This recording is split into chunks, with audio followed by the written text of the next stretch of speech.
This is the reason Brian May waited until his 78th year to finally reveal the calculated discipline that turned the 20-minute Live Aid set into a masterpiece. For 4 decades, the world viewed Freddie Mercury's legendary performance at Wembley Stadium as a spontaneous miracle, but new archival evidence proves it was actually a military operation. In July of 2025, the BBC and CNN released a significant 3-part documentary series titled Live Aid at 40: When Rock and Roll Took on the World. This project featured high-definition restorations of the original 1985 Wembley broadcast. Much of this material had not been seen in its entirety for 40 years, and Brian May provided exclusive new interviews reflecting on the technical hurdles of the event. The restoration effort included 7 full hours of concert footage and previously unseen backstage segments from the broadcasts on July 12th and 13th. These restored visuals allow viewers to see the sweat and the focus on the faces of the performers with a clarity that makes the event feel contemporary. Capturing the fine details was their main priority. Brian May explains that the process was necessary for preserving the parts of Freddie's performance that were lost in the original grainy television signals.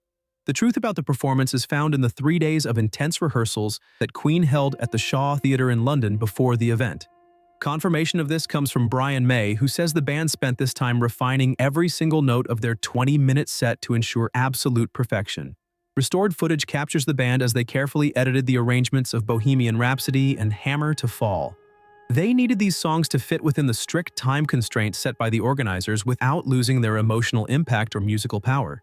While many other famous acts treated the concert as a casual appearance, Queen approached the entire endeavor with a sense of extreme discipline. Freddie Mercury acted as a director. He was focused on the dynamics of the crowd participation during Radio Gaga, knowing that the rhythmic clapping would be the key to engaging the massive audience. They practiced those transitions until the movement was seamless.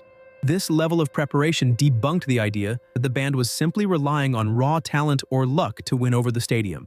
Archival footage provides a rare look at the professional standards that Freddie Mercury demanded from himself and his bandmates during their peak years.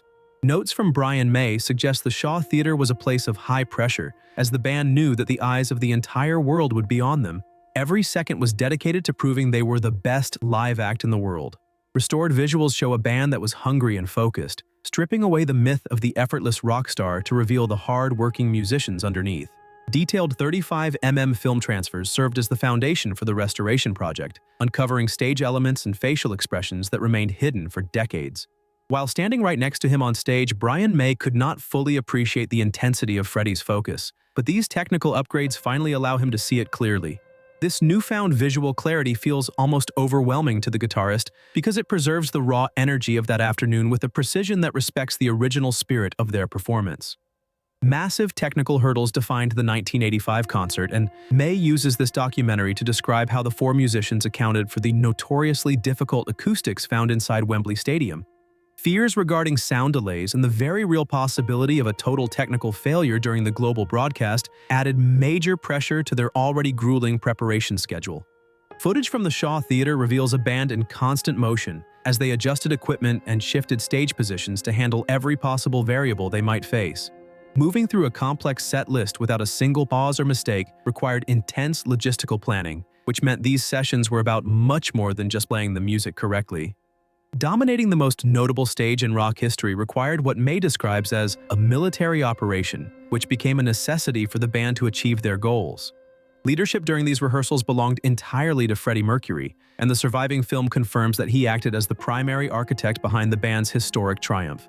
Visionary directing of the lighting, sound levels, and stage movements came from Freddie himself, proving that his creative instincts were operating far ahead of his contemporaries. Viewers watching from home saw a performance that appeared completely effortless.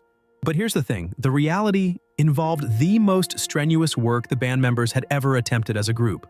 Rehearsal footage now serves as the record of the sheer discipline that transformed Freddie Mercury into a global legend, according to May's concluding thoughts.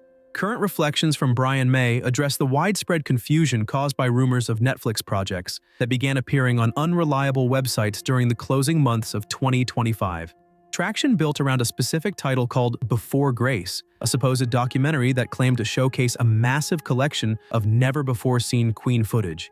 Fabricated reports published by a website known as Global News 247 created the Before Grace title, and May confirms that this project has no basis in reality. Fans were misled into believing a cinematic release was coming soon, But the truth is that this project has no connection to authorized documentaries or the official Queen archive. Legitimate sources for high-quality archival material are limited to the official Queen, the Greatest series, and the landmark Anniversary project produced by the BBC and CNN. Ensuring the highest visual fidelity for the 40-year milestone required a massive technical undertaking centered on transferring the original 35mm film cells to a modern format. Superior results come from this careful process, which stands far above the digital-only releases and low-resolution leaks that frequently circulate through unofficial social media channels. Protecting their history remains a top priority for the band, and May emphasizes that they would never distribute important material through unreliable or unauthorized digital platforms. Cleaning the original film cells and correcting the color balance for modern screens required thousands of hours of labor to properly restore the Live Aid footage. Hollow promises from fabricated documentaries use clickbait titles to drive traffic, which stands in stark contrast to the real work currently being done by the band's estate. Frustration often arises for May when these internet rumors overshadow the actual efforts being made to preserve the lasting legacy of Freddie Mercury for future generations. Real stories involving the history of Queen are far more interesting than the fictions created by internet hoaxes, as the guitarist points out during his recent statements. Speaking out against the Before Grace myth allows May to keep the fanbase focused on the actual history and verified achievements of the legendary rock group. Verified records of hard work and creative triumphs provide the true power behind their legacy, rather than the unverified claims found on gossip websites and social media. Visuals provided by the BBC project ensure it remains the definitive record of the 1985 concert, making any fabricated alternative or rumored documentary completely unnecessary for the fans. Before we continue into the secret physical battle Freddie Mercury fought behind the scenes, do you feel these modern internet myths distract from the band's genuine historical achievements? Share your thoughts in the comments below, and if you are enjoying this story so far, hitting like and subscribing really helps us keep making content like this. Now, let's carry on. The secret physical battle Freddie Mercury fought during those final Wembley rehearsals represents the emotional core of these new discoveries.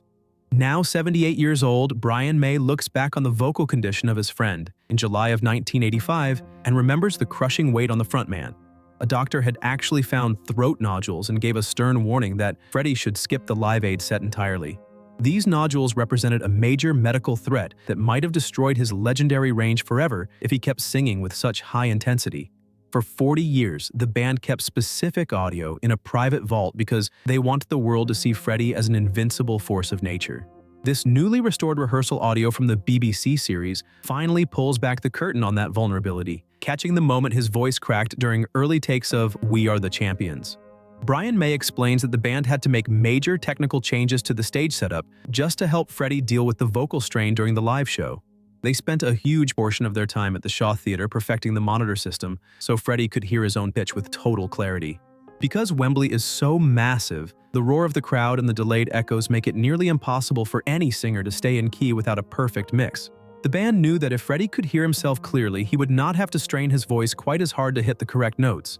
This technical fix served as a way for the band to support their leader during one of his most difficult professional moments.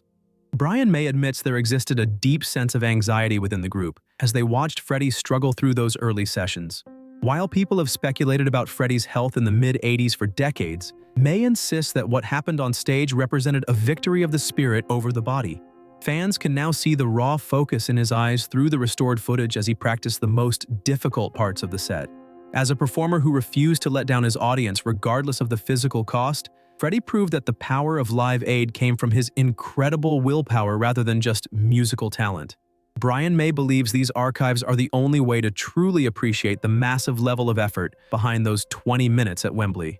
The impact of this 2025 restoration became clear the moment the Anniversary special hit digital platforms. Data from the BBC iPlayer confirmed that the Queen segment emerged as the most watched part of the entire three-part series, easily beating every other act from the original 1985 lineup. This high engagement shows that the world remains fascinated by Freddie Mercury, and the high-definition footage has built a bridge to a younger generation of fans. Brian May concludes that seeing the struggle of the rehearsals alongside the final concert is the only way to see the full scope of his genius.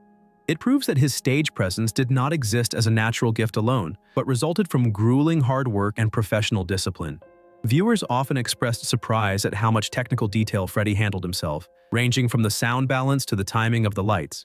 This attention to detail created a set that felt cohesive and unstoppable, which remained the primary goal during their intense military-style rehearsals. The final piece of this 40th anniversary project features an intimate interview where Brian May explores the heavy emotions of seeing his friend in such vivid clarity. At 78, he admits that watching this restored footage remains a difficult experience.